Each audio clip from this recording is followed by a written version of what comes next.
Damira pambiri pedera mambo mutasa. Damira pambiri pa mambo mutasa. Damira pambiri pedera mambo mutasa. Damira pambiri pedera mambo mutasa. Zvisa ndo zvikwadi. Ndichataura ichokwadi. Ne pachabatwa nemusha. Nganye pandichatobata ndi musha. Mwari mbatsiro. Mwari ngaandibatsira.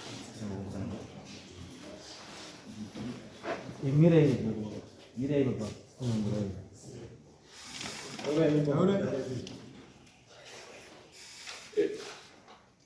Inini Michael Chikari Mamsuru changamire. Nyayo ndo na Waita here. Yati pamsuru changamire. Pamsuru changamire. Yeah. Nyanyangu nawo yanayo mudare. Inyayere ndi munda wangu. Uyo une munhu wakurambira ari mumunda mwangu. Anozi Rapo Chanyanya. Inini ndakarora 1980 ndikapuwa munda iyoyo ngewabereki wangu. Kuzoti mune 2014 step mother wa Ravu wakauya achikumbira pekuti munda wekuti arende asopota achitipawo mari pamwedzi. Saka zvadaro izvozvo mune 2017 ndakazoona mumunda imomo maiswa toilet ngehanzvadzi yeuyu uri pano hanzvadzi yara. Padzasi pacho paiswa kanhumba kemiti ngeuyu ndirapo ngehanzvadzi yacho ndirapo. Saka zvadaro zviro ndakawaapproacha ndikati hamusakafanira kuti muchaite ene activity pamunda umu because munda umu izvo mwautisa matoireti nekuwaka chidumba ndauda kuti mudini mubve mumunda umu, handichadi kuti munge murimo. Saizvozvo hanzvadzi yake yakateerera ikabvisa toireti yanga acheresa haana kuzoiwaka for reason ngezvikonzero hameno zveuyo ndakakomangarira wakabva mbari ari mumunda imomo. Kuzoti 2023 ndikamuapproacha ko iwe mumunda muchikuitei, iye haana kuteerera, hapana action yakatora. Kusvikira izvozvo uya kundaita kudare ndamudaidza kuti uya titaurirane decide court settlement kuti udini ubude muvhakete munda uyu. Asi iye kazhinji kacho haatouya, waindoignore. Ndikaudza sabhuku ndikati ungabve mumunda. Saka hapana action yakadini yakaitwa kutsigira kuti munda uyu ndakapuwa ndi baba wangu achimupenyu munhu ndiyani mune 1980. Pasati pemunda ipopo pane guwa remwana wangu wakashaika 1980. Pakona pacho ipopo iye wakanga akutoita garden, ndakazozwa wakatema imwe miti tori muside mwemunda wacho padhuze neguwa racho iro. Vanhu ndo vakazomisa kuti ko asvika pastage yekudaro kuda kusvika nekutema nepadhuze neguwa zviribva zviri pai. Saka noti kuti wakamirira ipopo pega, wakasvika kuita bhizinesi rekukanya zvidhina mumunda imomo, kwakuti kutaura kuti kuita mune mapothole nekutema miti yekusosa garden, iro tiri kutaura ngezvaro. Saka izvozvo zvega zvakandikashamadza. Saka mwaona ndiri kuuya padare renyu mambo kuti mundibatsirewo kuti munhu uyu abve mumunda umu ndione kusenzesa hangu munda wangu, ngokuti most of the time ndandiri kugara mudhorobha. Saka ndakuti adini andipe munda wangu ndisenze munda wangu zvakanaka. Okay. Mati ebhadhara rendi kwamuri ndiani? Waibhadhara rendi kwandiri ndi step mother wake. step mother wacho iye ndio unoziva kuti step mother wacho izvo zvimurubhadhara ndiani apa hapachina renji irubhadhara apesa ubhadhara wakagumisira kubhadhara 2023 step mother wacho aripi ariko kwahondi saka sei asina kuti step mother ndiyo amuna agreement naye uyo amuna agreement naye wamuna agreement naye ndi step mother saka in the first place pamaifanira kudzinga wamaifanira kudzinga ndi step mother unodzinga vanhu vake vakaisa because uyo akuta sublet ndi step mother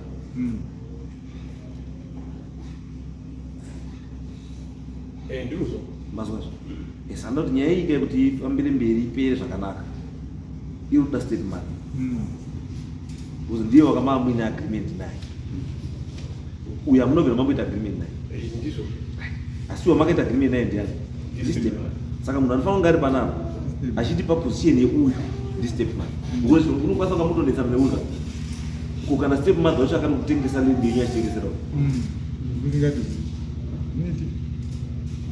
step mother iye wamakaita agreement naye ndiye akaisa ko kana akawatengesera musingazivi saka chatikuda panapa kuti chinhu chiite clear ndi step mother inoti because anofanira kubvisa uyu futi ndi step mother kana ari yanga achibhadhara marenda pakanaka kana chimbogara ipasi sumukashama gara ipasi pamusoro chana yes ndinofanira kumama chii takaita agreement namai wacho namai wacho mai wani mai wake mai wacho uri macho washeka muna October last year sei makaita agreement namai musikaiti nababa angaspa saka mai akatenga agreement mai ndiye akatotengesa munhu mai akatotengesa munhu akatengesa rini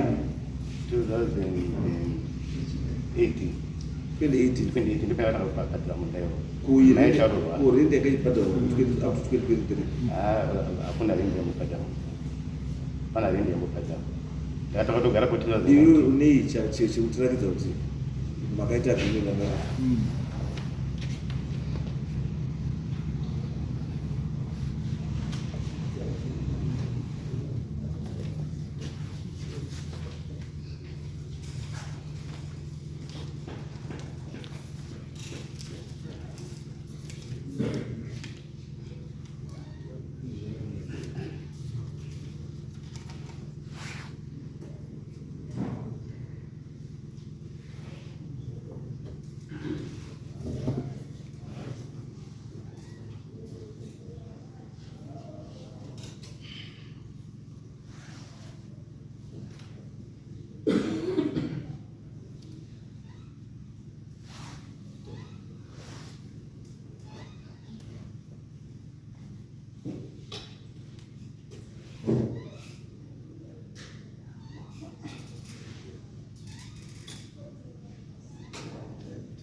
machia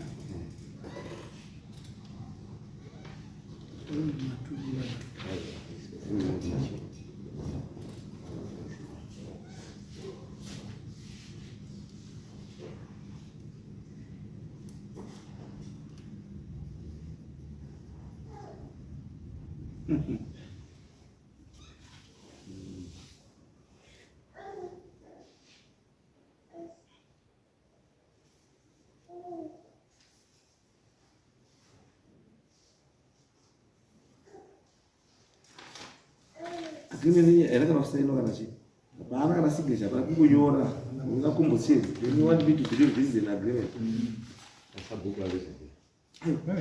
sabhuku achiziva isigns wonyora zita rake woisign kana atone chidhino ovhaisa chidhino as witness notongoti ndapa James $50 nhasi ya $200 nhasi ndapa James $100 ya $250 nhasi ndapa James ende chimwe chiripo pachiri fani manje zvakatika ini ndauda kushandisa zvakanyora manje bambo Agreement yakaitwa rini? 2000 takatanga 2018. Ndio makaita agreement. Takatanga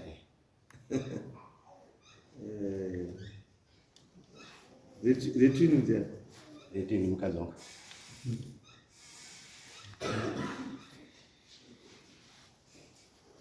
Sasa retini ndio bada. Ndio ndio nduba. Ndio bada. Ndio bada. Retini ndio bada. Ndio. Ko blessing shinya ndio. Ani blessing mu diko disebro. Siko. Kama mtu mafuta. Kwa ndio basi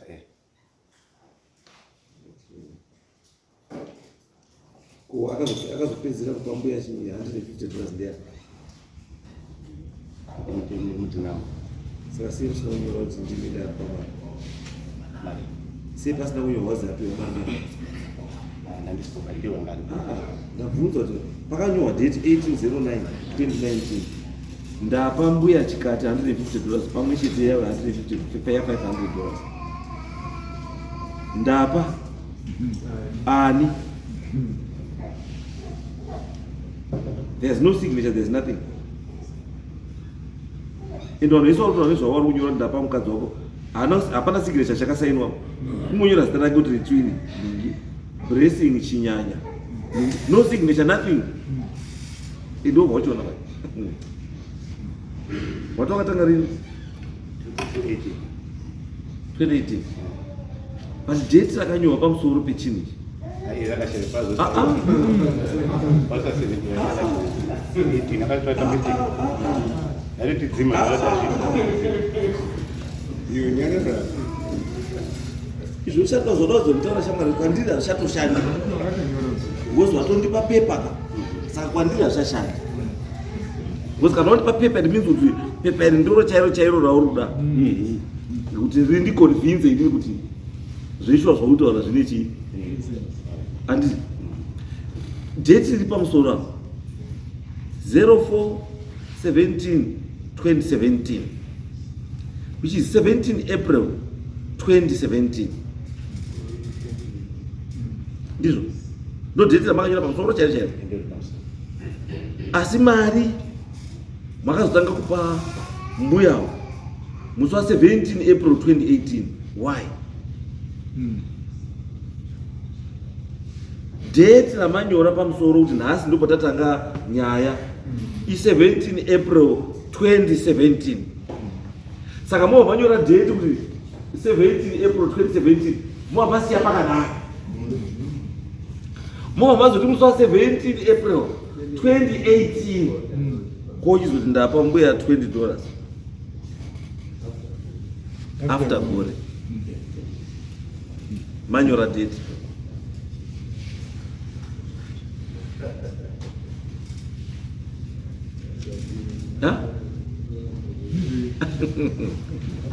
Pindirai bambo manyora date 17 April 2017 mwamasiya pakadaro. Mwavazoti musi wa 17 April 2018 mwamati ndapambuya chikati $210 yesterday.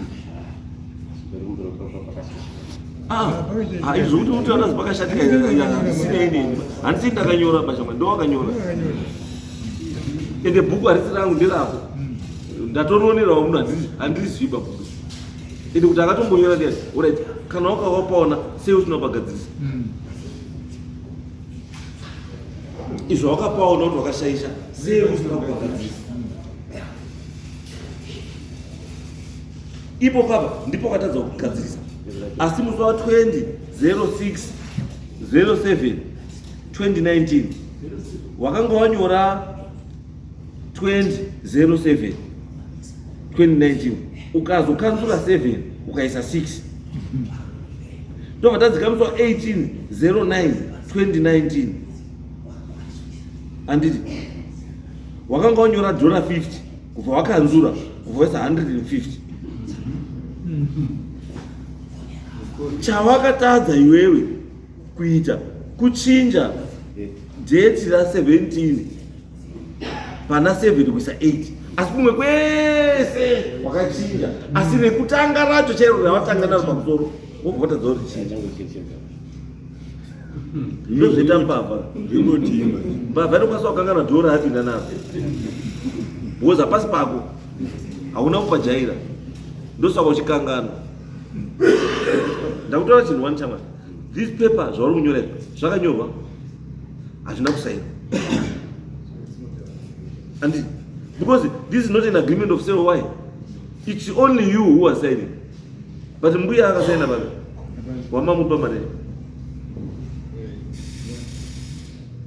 Because you can't tell me kuti ndapa mbuya chikati $210 exchange signed letwin tafura. Musi wa 19 April 2018 ndapa mbuya chikati $40 exchange pamwe chete ya $2.50 signed Blessing Chinyanya. Muribona kombuya wacho anyora papi kuti I've received $210. Wakati nombu payment. Nombu ndiko. Because to me this thing is nothing. Hapana chilipo. Ngezve yenyu zvokumba kwenyu zvapaka record akumba kwenyu. But toda agreement of sale yokurakidza kuti munda wamamu chibhadhara mbuya chikati mamu chibhadhara munda upiwe mamu chibhadhara mbuya chikati. Because mbuya chikati anobvira ambosaina kuti arisiva mari. Hapana paambonyora ndakarisiva mari kwakao. Asi mimi ndima kunyora kuti akamupa mari pamasaina mega. Ayanga ni pepero urangana. Really? Rawo iko. Ewa saka renyu mimi hasaini. Rawa no cheko. Aiwa, it's what this is common sense. This is common sense. And tatengesera na tu. Atenga ni watengeserwa.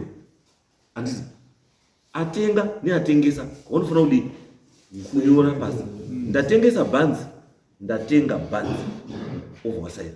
Saka yoka muchiri ndatengeserwa 2 mabands di James full stop. James doesn't say anything. Wenda kuti mangwana unyora ndatengeserwa bodo remafuta ni James doesn't say anything. Wenda kechitatu ndatengeserwa bara ni James doesn't say anything. So uruti pana agreement ipi hapa. There's nothing. There's nothing. Hapana chilo baba. Hamuna chilo baba. That's a road sikani. $30 zengeri. Zengeri. Zengeri ma iche. Yei. Namodo tirero. Wajenga ili yumtero. 2020 I think.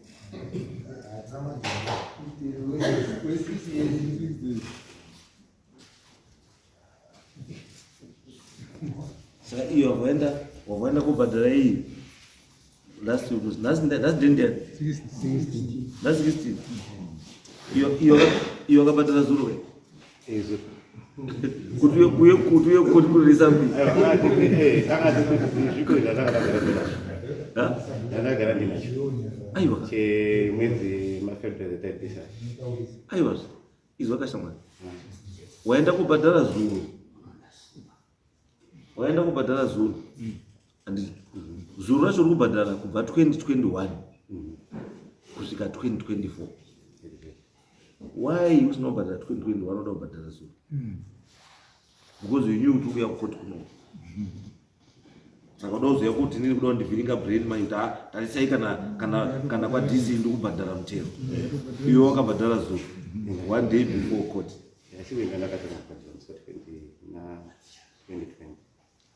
But still to me this thing is usually still cheap. Because because love mama chia chanyanya the sum of $30. $30 for what? Huh? $30 for what? Yei. Isabu zengeri ndio mtira jera kata 2020. Ika but it was about $30. Each of what period because ina ino kuti mtero no bado $5 baji. For good. And if $5 baji. And sayo kwa gona bamuka. Kachitsotsi munako bamo. Nokachitsotsi kokati nokabata. Mazwazuru. Takuitira simple calculation bamo. Simple Calculation. Mutero kwa DC $5 pai. Magore. $10 makuru makati. $10 makore mangani? 2 years. Sorry. 2 years. $15 makore mangani? 3. No. $20 makore mangani? 4. $20, $25 makore mangani? 5. $30 makore mangani? 6. Saka kubva mu 2020 09/09/2020 kusvika 2026 pane makore mangani?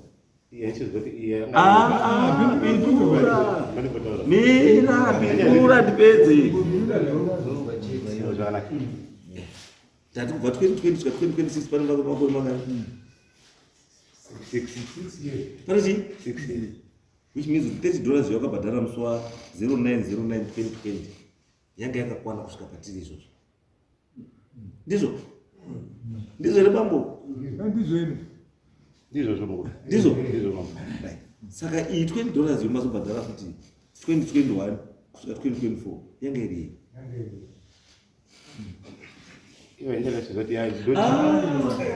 haunditauri ndazana ndinobhadhara ke Ndinobhadhara yaibhadhara chakati. yanga iribhadhara chii? Because already $30 yakakubva kubva 2020 2020 kusvika izvozvi $30 wakabhadhara. Izvozvi nezuro kubva wabhadhara futi kubva 2021 kusvika 2024. Unaona pazvisinga make sense zoti. Pazvisinga make sense. Ndeyekuti even nyangwe ndikadzoka kumashure unoona izvi zvotaura ndosanoti bambo kana muchiya kudarika musanyeperani musafurirani mazwa here time yomune muchifurirana naye ndee ndiripo iyo hamune muchidiscussa munomba menyu ya ndee ndiripo saka munosara mouya kuno kutoziva zvinokurana saka kuno ndee ndakangokumirira cheni akamazwa bambo zvakafanira kuti ndakutaura kana nda kuona kuti zvandikutaura kuti uone wega kuti no pane zvawakaita zvisiri right. Tikadzoka 2020 tichidzoka kumashure handiti it means kuti tora 6 years ka saka tuti 2020 2019 2018 2017 2016 2015 ndizvo here bambo 2020 2019 2018 2017 2016 2015 ndidzo 6 years dzamakabhadhara imini musi wa 09 2020 ndiri kungoda kubatsira chete kuti nditi wakabhadhara chikwerere chako chekumashure saka wakabhadhara chikwerere chako chekusvika 20 chekutangira kubva 2014 kusvika chii 2020 handi ndobva ndachitesa mapepa ako munda wakautenga rini kuna mbuya chikati wakautenga musi wa 17 April 2018 saka kana wanga uri kubhadhara kumashure uchibhadhara development levy wanga uri kubhadhara development levy yei imunda upi Iwe usina mundo.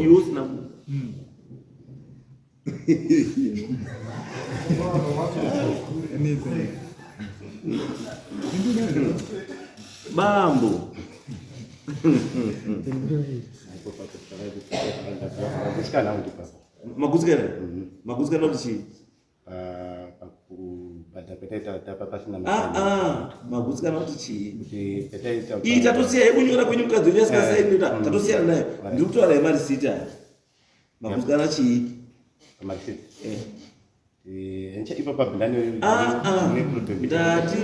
Ndatisamara TGS kana kuti takabhadhara iri ari ma-US whether RTGS kana kuti haisi RTGS kana yanga iri RTGS iri 5 RTGS the difference is the same inongotipa 6 years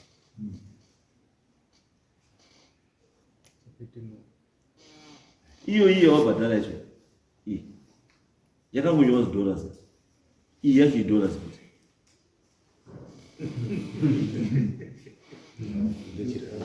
Ndosana kuti ndikubatsire kuti mari yawakabhadhara in 2020 yanga iri yei because mundu wacho wangosina saka wangori kubhadhara munda upi ndakatanga kugara pa 2019 wakadi ndakatanga kugara 2019 November 2019 wakatanga kugara 2019 andika saka ndikubvunza $30 yakazobhadhara 2020 yanga iri yei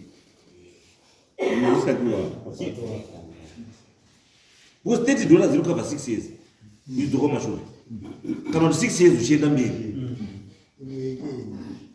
andikaona ndakupa mascenario yese bambo ekuti ndakuti 6 years ndichienda mberi tikusvika mu2026 which means from 2020 kusvika 2026 you were covered there was no need for you yekudzoka futi ukanzo kubhadhara chimari ndobva ndatora futi the other side vandati 2030 tidzoka kupi kumashure ndobva ndaona kuti 6 years dzako dziri chii futi dziri covered futi nechii ne2030 ne$30 saka kana wanga wakakava kumashure futi 6 years it means kuti zviri kutaura kuti according kune mabhadhariro ako wanga wapa nzvimbo apa kubva 2014 asi ndochibvunza kuti 2014 wanga wapo here ukati ndakandisati ndikati wakauya rini ukati ndakauya 2019 saka iyo waibhadharira kusvika 2014 waibhadharirei yanga iri yei pendakazvinoitanya nasabhuku ndopendakabva zvinopechi $20 azi ndopendakazati nespechi iyoyi wakazoispechi $20 chei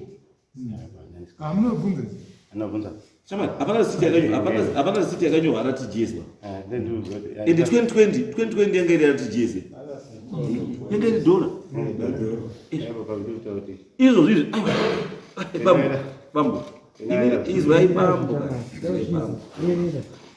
inini handina zvakawanda ndoda tutuiri utu ndoti vanditaurira chokwadi tumapepa tuiri utu toita kunga tusina basa asi tune basa nhasi twabata mbavha patuiso twabatisa mbavha utu musasondoburise tumapepa bambo kana musiri quite sure vuronotaura nemuromo muperere pamo zviri nani mukaburisa mapepa manje isi toita kushandisa mapepa aya mauya nawo imimi makukwazisa nasabhuku because it means munhu akati kandiche backdate isabhuku wobva ati chireka ndikunyorere dzimwe ka dzikuenda mberi ari kuenda sabhuku hapana apa zvitondakidza kuti masabhuku aitu akasiyana ndizvo mabhuku tu akasiyana ndizvo ndati mabhuku tu masabhuku tu akasiyana ndifunga kutemesho yangasi ndingwendero mponda ndiyanganyorera saka bamundo nyaya yedu irapa you failed to justify kuti chinhu ichi ndechini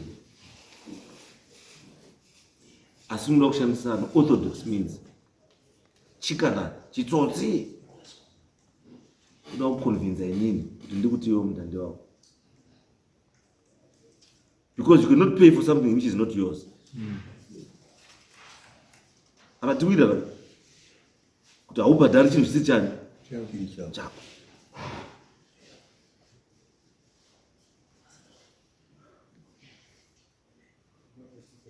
anzwa saka matadzama munditaurire chii chaizvo maererano nematsamba enyu yama muchibhadhara makore 5 20 echi handichazivi uyu muponda author ndiani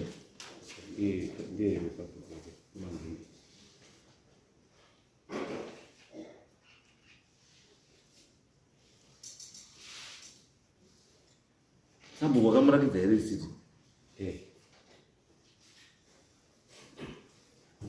wakamurakidza spiti iyo andizva iyo wakamurakidza bcause yange iri mupoti ndikasati wabhadhara imwe ndeiyo ndiwenge pete anambotanzira sei uchinomupangidzira saka aizoziva sei kuti unechikwereti pakatesa muzvimaketi pendakasvika ndikuita nyaya kuti ndamangarirwa kwamambo nyaya munda patakapana namunda nambuya wacho anga ndiwo angaripo natete wacho ndiwo angaripo pakona sabhuku mai wacho ogara pasi ambaenara musundzamo udautaure mama. Uyu panyaya ndini betishikati. Panyaya munda ini ndiro amukutaura kwekuti. Ini ni mai akauya kumabvangu akasvika akati. Mwana wangu ini ndiri kurwara. Saka zvondiri kurwara ini ndinoda kutengesa minda. Ndaenda kuna sisi mai paungano. Aramba kuya konimira neni kumapai pakutengesa munda. Ini ndiro mari kubatsirikana hanzvadzi yangu yakanga yasunga nemhuri yayo yakugara kwaMutare. Ini ndikati aiwa mama ini handigoni kuuya kuti ndiuye komirira kutengeserana nemunda wangu ndokuti ndiri mwana musikana kurasi wakuru waripo. Saka mama akabva aenda obva asvikawo kune vamwe vana vakaibva kuti hatigoni kudini kuuya. Obva asvika pakutengeserana munda asi apo akatengeserana munda papa pane mukomana muzukuru wake hanzvadzi yangu anonzi Ringoni. Saka chikonzero chakatengesera munda zvikonzero zviviri. Muzukuru wake uyu aigara namai wangu asingabhadhari school fees. Mai mwana aidzingwa zvimai abva aita koda kopa chichiro kuchikoro. Kazi wekuchikoro akati isusu hatigoni kuisa mwana mubhimu kana kuisa papi ngepamusana pekuti mwana uyu hanzvadzi yamai wake nditicha. Saka hatigoni kuti tiise mwana mubhimu. Mai ndiko pakusvika pakuzodini pakuzotaura neavo kwabva adini kwabva atotengesa munda uye kune awa aibva atengesa kune Sekai Chanyanya 1 2 wakatengesa wamunda iwo same munda iwo wakati munda 1 ubva wagurwa pakati umwe ubva atengeserwa. Saka uyu akabva arambidzwa atauka kuti akarambidzwa akabva amurambidza kuti nini handisichada kuti udini uri ugare baba. Uyu bva arekera awangu ati wakagara. Saka wao akakare awo akabvara parugano mai anga achipatupe mai ubva azofa magore rapera rino muna Oktoba. Saka hanzvadzi manje yobva yaona umwe bhaya obva achibva kufa kwaita mai ndipo pakubva mukadzi wake naye wakushuya kumusha mandizonga. Asi nguva yese kwanga kwane makore ndikashoka kugarawo namai wangu kwemakore kutora mai wangu kugara kwamukwangu. Izwai mai chanduda mai chanduda ine inoda mwana mutaura chokwadi ndizvo asikaninyepedzo ende zvemunhu asikanishandisiri kuengana kwenyu anena ndekwenyu nehanzvadzini asi kuengana kwenyu ari kunga toshandisa kutonga nyaya isu totonga nyaya hatongi wanhu imimi pamatanga nyaya yenyu mati pakatotengeswa nyaya mamusi ichokwadi asi mai akadini akataura mati manga musi. So what does that mean? It means apana chamunoziva. So you cannot be a witness in this case. Dai mama asunga mukataura I was there ndakasaina apa ndii ndakasaina apa. Dai mama muripo kamuri witness mudai makasaina apa. Patukutsvaga kuti sei pasina kusainwa ndimi maifanira kusaina. Because mayanga akona. Ndizvo but hapana pamakasaina. Ende mataura nemuromo wenyu kuti sisi mukuru wakaramba. Imi mukaramba. Wamwe wana wakadii wakaramba. So what means decision yakapiwa is not your decision, is not a family decision. Anzo mubaenda kutaura futi kuti uyu paakadzoka ubva kutaura nemhuri yake wakudzoka kuyako pafama yako kugara kumusha. Anditi wakatorambidza umwe kuwaka chanaka. Mai atori mupenyu chanyanya. Mai atori mupenyu chanyanya ubva atorambidzwa kuti auwake apo. Chanyanya ubva atodii ubva atoregedza.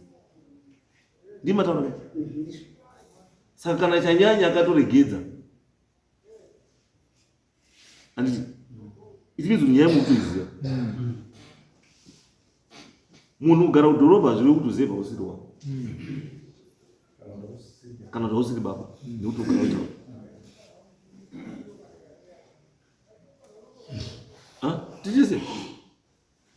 Tichese here kuti kugara munhu kugara kutauni haisi mhosvaba yekuti kana wagara kutauni kana kuti waita imba kutauni hauchafaniri kuita imwe imba kuruzevha. Ai every urban dweller has a right to own a communal home. Manzwa ndizvo ndosaka ndikutaura kuti kana tikutaura nenyaya yekuti uyu mukomana uyu zvaakaita ndizvo here kana kuti handizvo. Muronzwa, imimi mabuda pachina kuti inini ndiri mwana asi chandaiziva vadii uye ndakaramba. Handisi ndikabvunzwa iri mubvunzo uri pakuti hanzvadzii kuti kwazi munda uyu ndiye wake, munda wake anawo. Ndati inini hanzvadzi mai nababa wakafa, munda iwowo kana paine wanakomana mumba panofa mai nababa minda inoita yani. Apa pakafa mai minda yangapiwa yangu wangapiwa kare. Ndiri kubvunza ndati minda inopiwa wana. Murizenda wana wapi? Wana yakomana. Wana wani? Wana wa mai wangu na baba wafu. Ndio unopiwa chi? Then uyu mwana wauyo utaura kuti minda izvo mutaura zvese zviwe never in agreement ende matokonfirma zvichiwa kuti iwe never in agreement minda isese it is possible. Semhuri ndoti takaramba kuti minda itise haitengesi, takatoramba kusaina tikaita sei zvese. Maira mbiri. Ini ndakati musikana mukuru angati ndisina mai. Hanzvadzi yangu ndaizwa ichiramba kuuya. Saka musikana mukuru akanga aramba kuuya. But kusaramba kuuya handi kubvuma.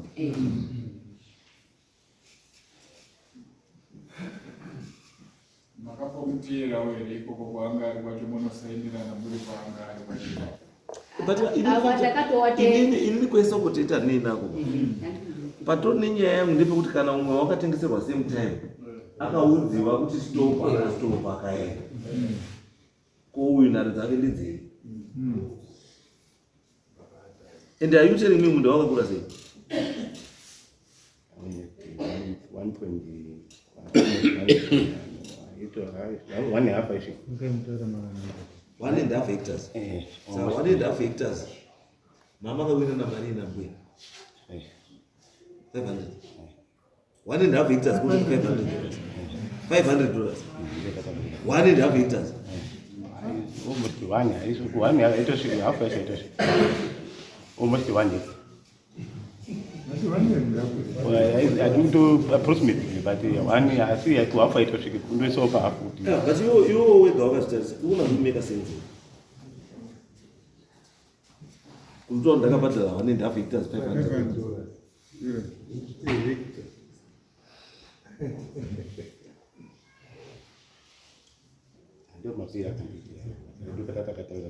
No, but I'm going to yes pay.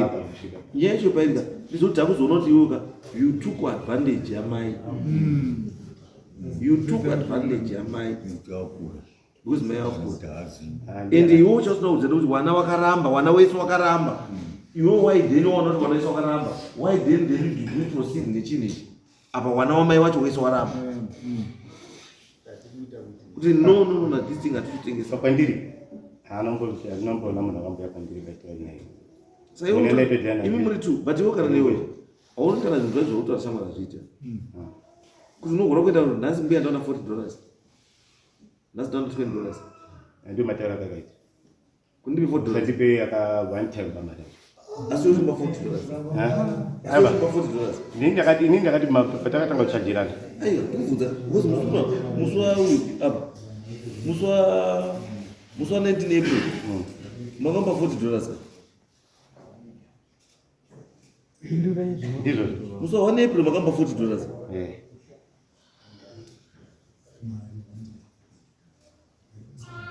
Can you imagine it? Wawamba Muswa 19 April 2018. Do magamba $40. Ufa mazomba futhi. Muswa 20 June 2019. Do makazuzuka fune $50. Do makazuzuka fune $50. I do my financial because I just only 110 managers. 2000 state by state. Mayanga ni makuru makuru. Angakula. Mayanga kuma 95 years. Because pamusaba izuzo, mayanga munhu angasagoni kunyora. Kana mari yacho chaiyo mayusa angasikwaziwa kuti akamira sei. Uyezve rimwe soko rakambosvika kwandiri kwazi nguva yacho iyo ari kutaura madheti akayataura kwakune mabhondi saka ngosanga tukombeya mabhondi Switzerland atatine mabhondi 2018 anga mabhondi asi ndandiri South Africa ndaitumizira ndaitopinza pamukuzi South Africa katumizira ka 150 rand 50 US 50 rand 50 iwe yachinjwa mari 2006 2006 kana kuti mukadzi wako waitumira ndeye kuti achitoti aiwa 2006 2019 ndapambuya chikati 50 rand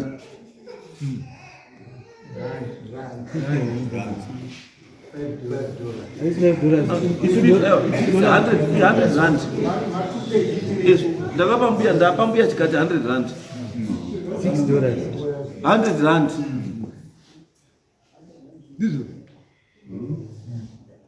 Huh? 2019 ndapambuya chikati $100 rand. Ende mwa makonvita $100 rand yo kuti $50 US.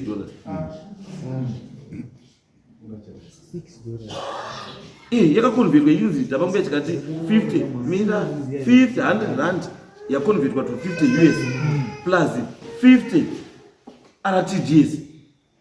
Then 50 RTGS plus 50 100 rand yanditi yo vayapurisa $100. Imi ndo muri matsotsi akapusora. Ini ndo muri matsotsi akadai so. You took advantage age yambuya. You took advantage yekuti mbuya hasi kuziva. And mega mefananga makaona kuti wana wacho wega. How can you have a deal na mai ane 95 years? Pasina kana witness mwana wake kana wana aripo.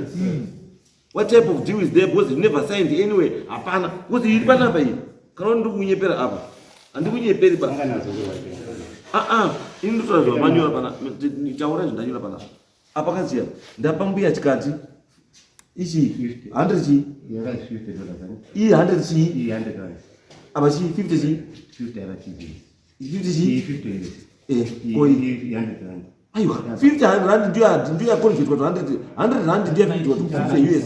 50 US plus 100 rand. Papi plus papi. Yakamireke. Plus papi. Nongeza bana plus. 100 rand. Into RTGS. Alright. Saka RTGS 50 RTGS in 2019 $150. Mati. Tuzo kwezobaseka. Unokwedza kucalculate kuti chiyapo. Ngozi ukuthi 100 rand.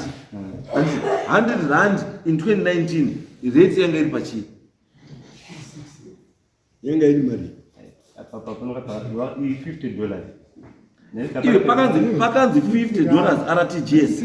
Ko apa. RTGS apakanzi $50 ka you face my brackets 100 rand. Which means ukai 100 rand ya convert to $50 plus ari papi. Anga ma 50 plus 50. Ndia ku 100 ka. Plus 50 plus 50. Isaka 100 rand ne RTGS yodo nzengai iri papi. Yaitwa papi. Ya 100 rand yodo ni 50 US yodo. Anga 50 US plus 50 plus 50 100 ka. Ko 100 rand plus RTGS imaria. Because Maria mazoisa ka tikawedzera pana pa 250 mati pamwe chete ya 350 which means mawedzera $100 ndizvo saka 50 iyi ne 50 yato $100. I think ko 100 ya RTGS ko 100 iyi yotaura kuti yanga iri yega 100 rand ne RTGS imari because 50 plus 50 100 ndiyo mawedzera ndiyo yabva kupai total kuta 350. Saka rand rotaura ne RTGS iri pimari yacho. apa ndikuona kuti zvazviri zvese pamwe ndizvo ndikutaura saka urambazika ndizvo ndachikutaura kuti apa yanzi 100 rand yavhaiswa in brackets yovhaisa 50 US which means kuti 100 rand yakonvertwa kuita 50 US. Ndinoda nditaura gore rakamboita 100 rand 50 US. Nditaure gore rakamboita exchange rate 100 US 100 rand payakamboita 50 US. Nditaure gore racho. Hapana ngoma.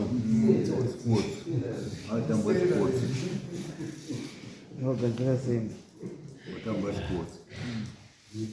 No, handisikubatira shamwari handisita sei. But let's be fair. Handiti to everyone. Usite chitaisa nyaya tisikataisi wana. Handiti saka ini ndoti nditaurirewo iwo gore rakambonzi 100 rand equivalent to $50. Ndipo gore racho irorei. Hazviti. Saka zvinorevei kuti mari yomukunyepera makapambuya $500 hapana $500 yomakapambuya. Sports yamakatamba mbuya. Ndo zvazvinotaura because mati total $500 cash. When we are saying 100 rand cannot be $50.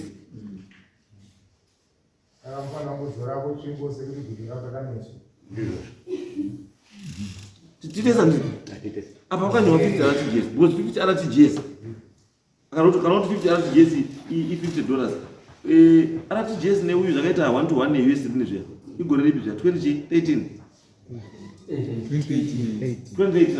ndio vakaita 1-to-1 but we are talking of 2019 now. 2019 US nerand RTGS zvakamboita 1-to-1 rini.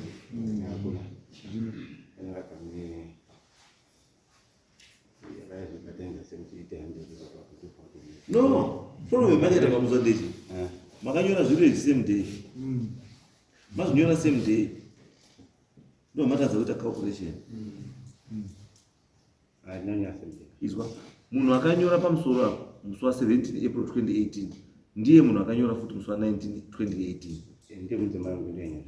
asi akasaina ndiani because manyora zita chiti Blessing Chanyanya never signed. Mukadzi wako akamunyora zita rasekuru makangowirirana kuti nganyore zita rasekuru kuti zviite weight sekuru ndiye angari ari Blessing inomozambique dai angari pana boinyareyo uzanura dai Blessing angari pana boinyareyo mtenda akatoka mari yake nditi ndisise yasenza tese ndati dai Blessing angari pana boinyareyo uramba here dai Blessing angari pana panhasi wainyarayo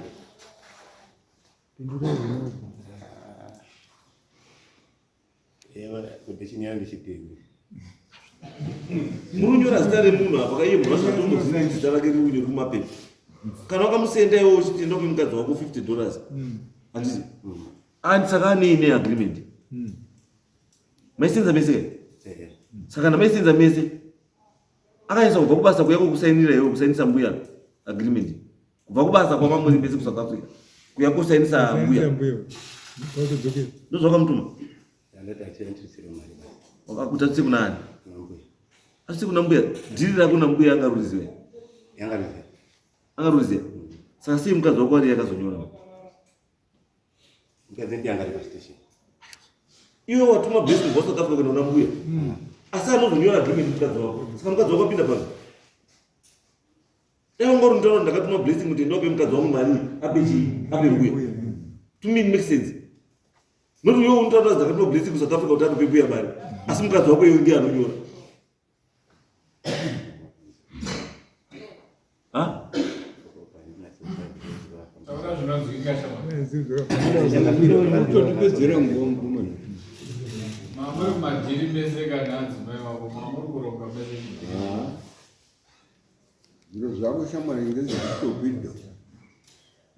Chanda kuda ndo none panzvimbo nzvimbo taone zvayakaita sei then modzoka pana musisika musisaka na anzari uya mai parent anzari step mother uchanozari yes mai meri ndikuda pana modzoka pana pasakati nemusikana futi anonzi anzani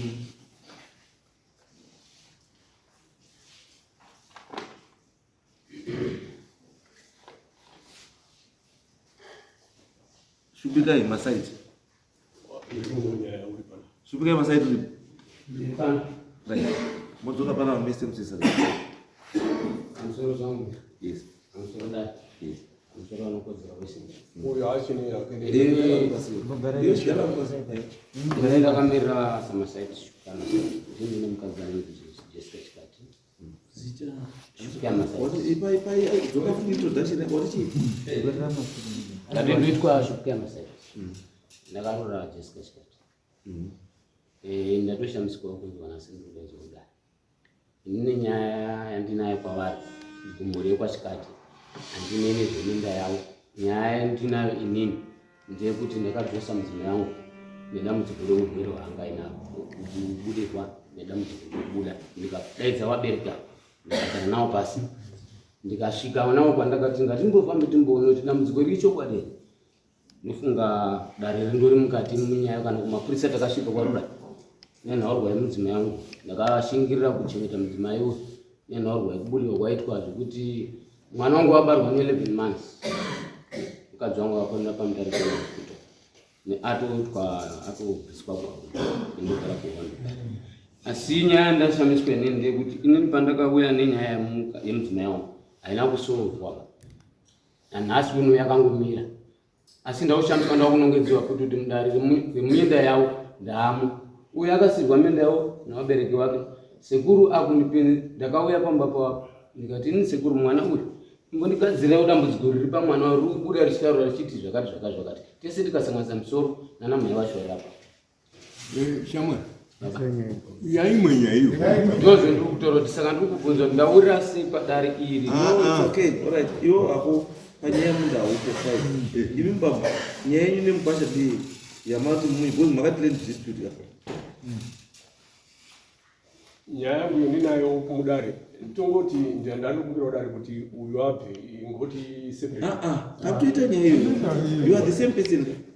Iyu yatopinde tati uyu nyaya yenyu uyu ati zvelenda ndiko. Saka nyaya yenyu neuyu ndeipi because yakazile dispute. Nyaya yangu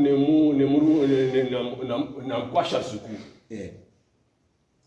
Wakarora mwana wehanzvadzi yangu. Uyu unozi Jessica Chikati.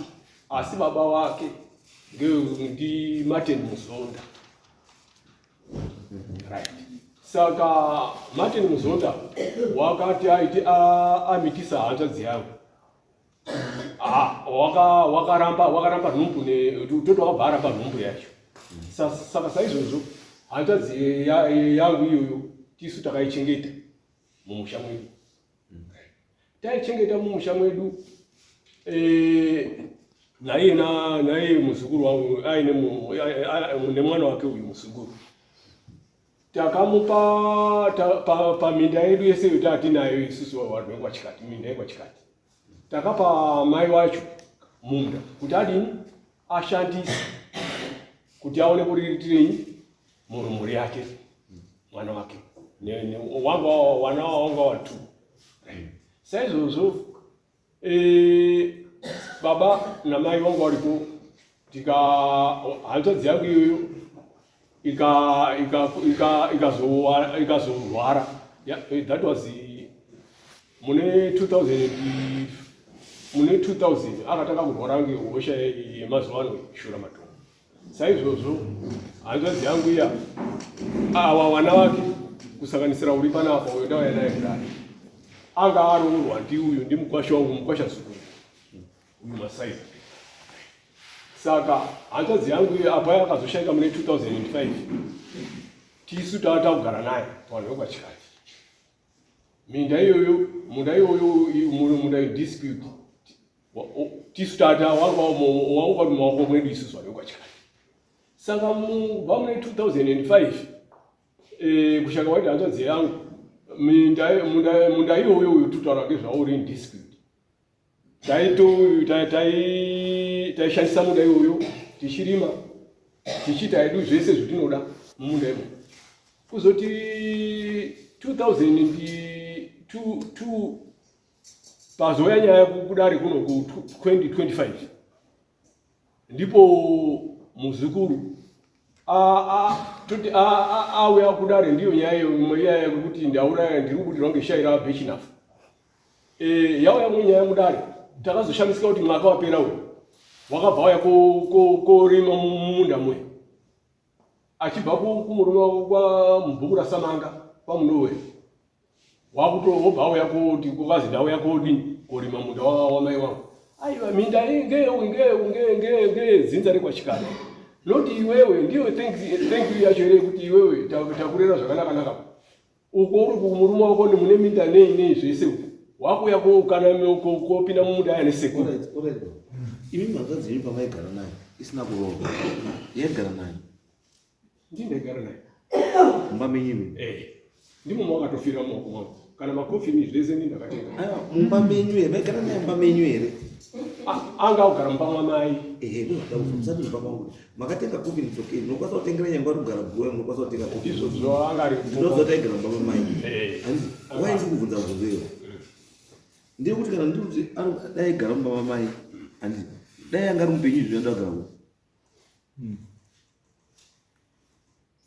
ari kugara mumba mwamai achiri mepi achirima minda yedu yekwachikati ndati achiri mepi angasikangorimi minda yese yese airima munda upi warima munda iyoyo upi munda watatakampa wamakampa wana wake paigara nambuya wana wake aigarepi wana wake apo wanga kugara nambuya wese wanga wapera kuroorwa wana wake ndati wasati waroorwa aigarapi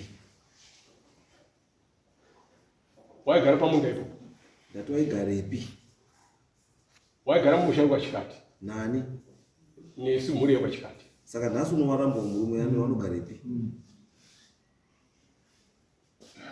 wanogara mumusha wekwachikati papi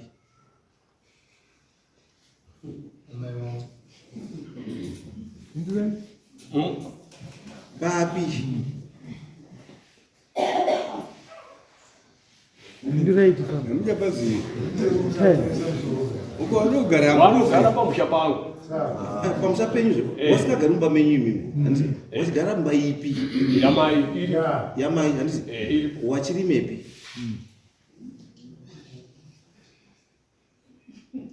wachienda kurima minda yomwachikati kana kwamaiwa minda upi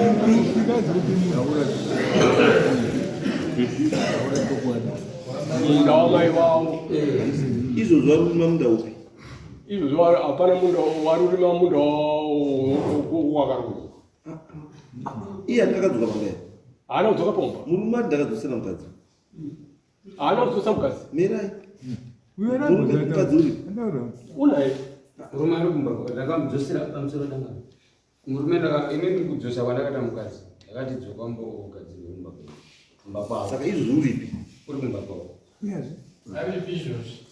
kana mirai pamumese mukadzi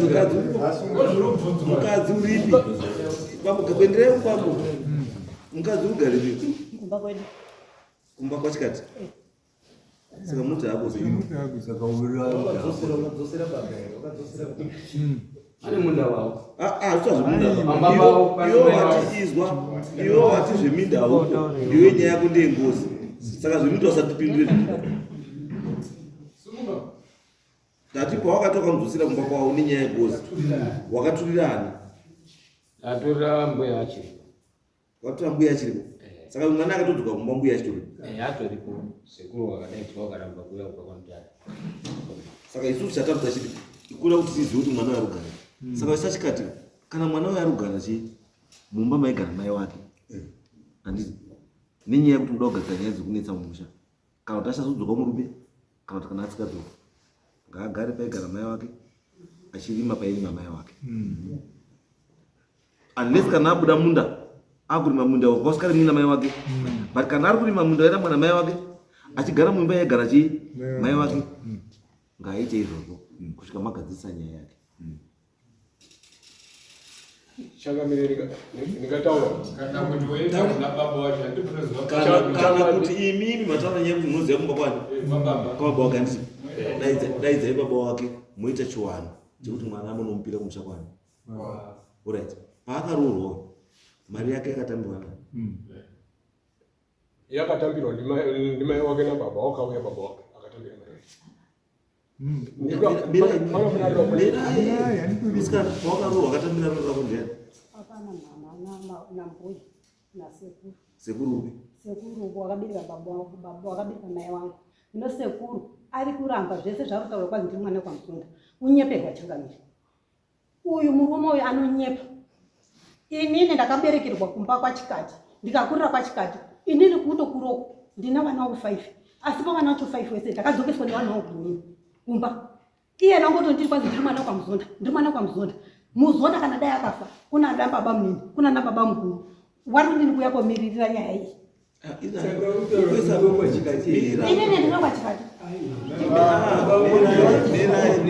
Mirai, isusu handiyo nyaya yedu. Isusu handiyo nyaya yedu. Isusu tiri kuti nyaya yedu isusu. Tiri kuti mwana uyu kana akakurira kwani kwaChikati. Andika. Zvikanetsa kwaakaenda wakadzoka kwani kwaChikati. Andizvo. Kana wanaChikati wari kuti wanoziva baba wechii wemwana. Ngawaendese mwana kuna baba. Hawatauri kuti mwana angaenda. As long as wanaChikati musati maendesa mwana uyu kuna baba wake wamunoti ndiye baba wake, she remains mwana wemaChikati.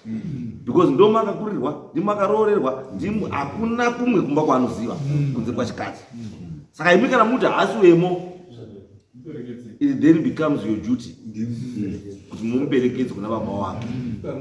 Mochinomusiya pamwe unotorerukirwawo wozviutomunetsa izvo ngezvekwaChikati. Pamwe akatoenda kwake kwake vanomurwirawo zvoenda pane vanasikana wenyimira mozoona unetsa kwazvo.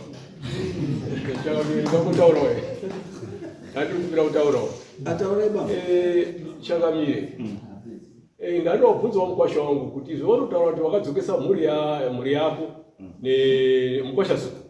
Wakadzokesa mukadzi nemhuri. Wakandipawo here gupuro inini saChikati mupenyu? Izwi aisaChikati. Uyu mukwasha haada kuti hatichadi mukadzi. Mukwasha wati ndadzosera mukadzi wangu kuti mundigadzirisirewo zviri kunetsa paari. Mukagadzirisa zvinhu ndoenda ndotora mhuri yangu ndoenda. Saka ipapo ndagupuro rei? Haasi kuramba mwana, ati ndiri kuramba zviri paari. Ora ndazwa Changamire. Pamusoro paizvozvo ndiri kuda kubvunzawo nhumwa yenyu mukatuma yakaenda nemasamanisi kuti yakaona wakaona uyu muzukuru wangu ari ipi kumusha kwangu here kana kuti kwakaroorwa kumurume wake. Pindura Shamari. Nandubasa. Akaribi? Nandubasa. Mabasa. Kubasa. Kupi? Kugatsi. Kugatsi. Ndichibhoga sechinda ku. Nemabasa mani. Mapindura. Anapindura. Mapindura here. Anapindura. Unosenzera. Handizi kuti unosenza. Alright. Pamusha Mirai. Makamupira kuti musikana Pamusoro Changamire. Yes. Pamusoro wadai. Roperere ndi masamuel. Akapesa nemuri mosho. Shupikai. Vanaona hanzvadzi dzake tu. Ukati munamutsvaga apo papa pacho. Mapesa nadzika kurodo. Ndikati netsamba yake watoda kudai nemukadzi wacho. Watoseka. Wakati musati maenda pa. Mene tikudzi pamba pacho kuti munotosunga. Munosunga munazina kana nehukupa. Sho pacha patoitika. Ndikati ayo ita tikwane chi netsamba chete zvoti hana chiro kana ne chiro. Zvo ndokudai. Ndakashaurisa wasipo. Wakati mukadzi wamutsvaga hanifona hatori foni. Dai macho tsvaga murume wacho akaita ndichambipa ndofuna musoro ndosara kunhu wanere. Ndikwenda kwakawanda. Saka ndakasira nganzva dzachipika ndo dzandakasira samu. Ndo dzakazonopa uyu. Ndo dzazopisa watsvaga nokwakazoita. But isusu muti here pamwe.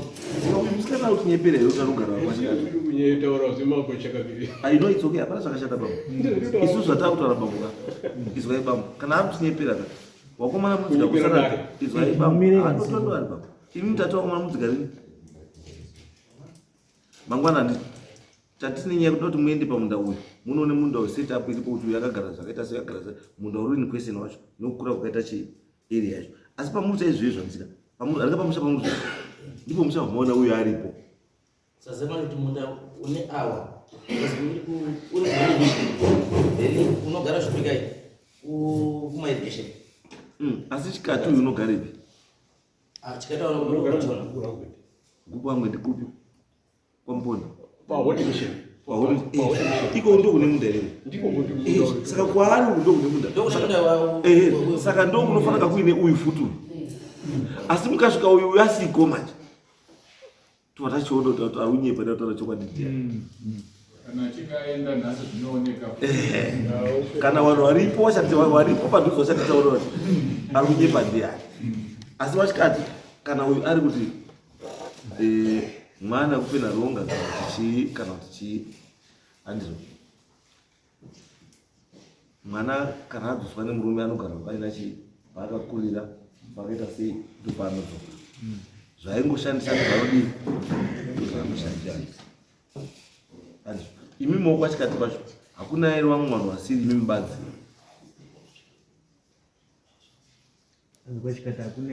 Vamwe wasiri imi mibambo chikati badzi.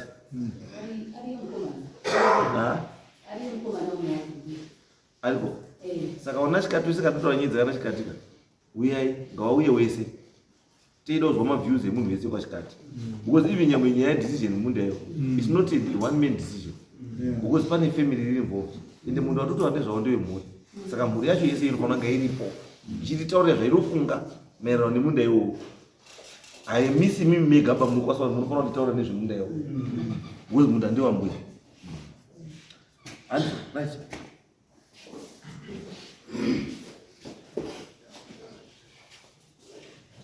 Pamusoro y'ichanganyiko. Pamusoro Ndimani. ine nemuzitsitsi chikati. Iri yemunda ngoti inenge yakasangana. Iri yemunda uyu. Takambo isusu ivo tatisipa wakatengeserana. Asi pakarwara mhaiyo ari kuzwa achiri kuitira achiri kufamba. Takagara semhuri. Takataura takasara ndati handidono nobatanidza nyaya. Wakazi ngadzosere. Kana mautanga kutonitaura kuti takagara pasi mwasumuka akataura kuti takazviramba uyu ari kuzviramba mhuri uyu mhuri mwazviramba azisi mukuru akazviramba saka dariro makazogara semhuri ndiripi manje. Mai wakataura kuti sori ndakatengesa munda ichongwana. Asi tsvakai mumare wanhu wekwachikati mudzorere uyu mari yake. Dai mukadzi wacho angari tatiri tese tiri tu. Indapedza akadzosere mari indi mai. Mai wakati dzosa iwewe chikati dzoke iwewe chikati ndio mai wakati mudzorere mari iyi. Iye mai wakati ndakapiwa 500 hakusi kuti ndatengesa basi kuti ndapa iyi hama yangu ndinoziva zvatakataurana newabereki wake ndokutaura kwakaita tatiri pose sasa uye kudare kunokwenyepa saka muti wati izvi uyu mukoma atitaura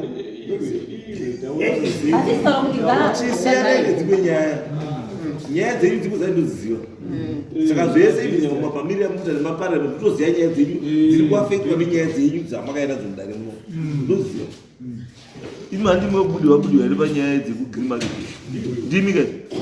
Saka muda wanditaura kuti garai pasi totati garai pasi mbuya ndataura handidi mapersonal vapanapa kuda nyaya kuti ataure nyaya. Imi mataura kuti adzosere mari ndizvo here chamwana ukadzoswa mari yako unobva ndozotaura navo.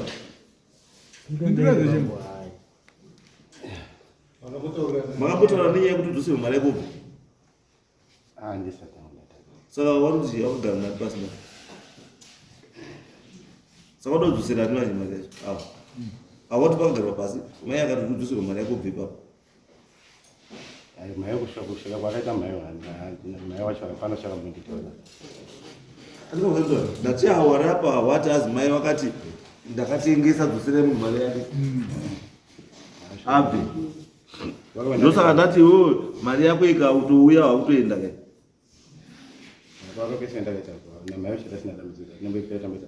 Aiwa zvausupinda kazokapiwa mari yako unobvuma here kubva pamunda ipapo. Ai Because those are not about it. Ndinoona mari kuti ndigara ndakataura mungani.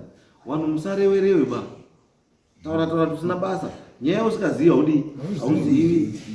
Ani iyo nyaya kwatatarika. Yatonana dayengo.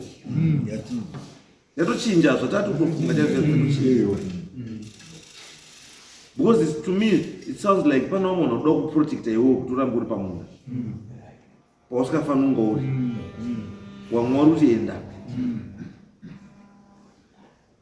But ini zvatati toda kuita da kuona munda nekuti sei zvese toda kuona. Toona mai watiri kuda uyu angachibhadhara rent. Tumuda panapa. Imi mudzoka panapa. Tobva taipedzisa nyaya iyi. Mwana wangu wabveko. Mangwana. Andizvo. Azizvo. Nasabhuku. Mangwana panzvimbo ipapo nasabhuku. Arifanga ari panzvimbo ipapo. Asi munhu anoda mai uye aitambira rendi. Tumuda. Mambo makudira noboti kusunganya.